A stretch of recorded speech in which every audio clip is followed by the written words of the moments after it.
She says she deserves to be here, living off our money. Now the immigration controversy surrounding President Obama's aunt is an issue in the governor's race. I'm Jack Williams. And I'm Lisa Hughes. Zaytouni Onyango lived illegally in Boston for years before she was granted asylum. She recently talked, and only with our Jonathan Elias. Jonathan, her nephew, the president, most powerful man in the world, but it doesn't look like he's doing anything to get her off public assistance. Lisa, from what I gather, he's done nothing to get her off public assistance, but he is the reason that she was granted asylum after she'd been living here illegally for many years. Now, all this time, she has been a burden to taxpayers, and that hasn't changed with her nephew moving into the White House. President Obama, I'm his aunt. If he does a wrong thing, I'm the only person on earth allowed to pinch his ears and smack him. An auntie is a very honored person in African culture. That may be, but in the United States, she has not been the revered auntie. When it was discovered that for years she'd been living as an illegal immigrant in Boston in public housing.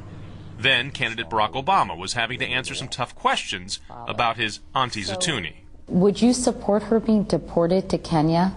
If she has violated laws, then those laws have to be obeyed. Did you know that you were staying in this country illegally? I knew I had overstayed.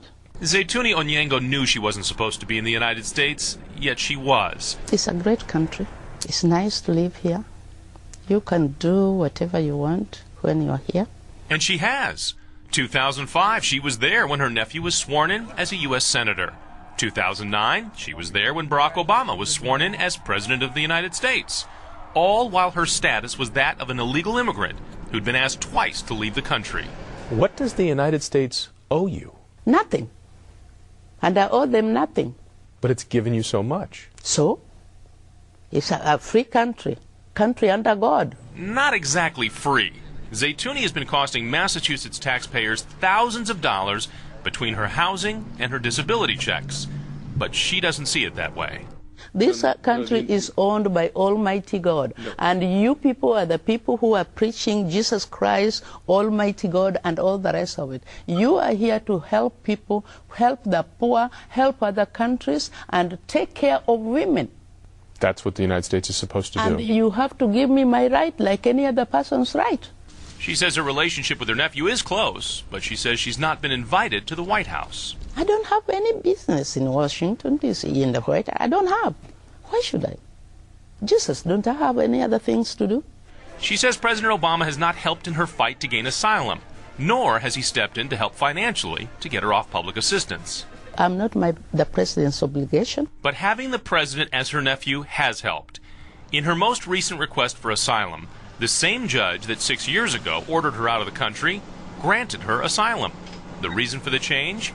Quoting the ruling here, because of her relationship to President Obama, she will be a target if she is removed to Kenya. Do you want to become an American citizen? If I didn't want, why the hell have I been here all this time? Can I ask you that? So I tried to explain our system in very basic terms, but listen how she responds. If we had 10 people standing around, and there was an agreement by all of them, and they all put $10 in to buy something or pay for something, a service, and an 11th person came in from somewhere else who never paid a dime, is that person... That's luck. So the person that comes in who never paid a dime into a system, but yet gets to take advantage of that system? That's God's miracles. Don't you believe in miracles? You don't think it's unfair? It's not unfair. Now, just a short time ago, I spoke with Zaytouni on the phone. She told me that she is getting flooded with requests to talk, but she says she will not. She doesn't want people, she does not want anybody out there to be angry with her, but rather to turn their anger towards the system. She did say that she is grateful to the system, grateful to Boston, and grateful to her neighbors in South Boston. Lisa? Jonathan, thank you. We have put much more of Zaytouni Onyango's interview online. All you have to do is search Obama's aunt at WBZTV.com.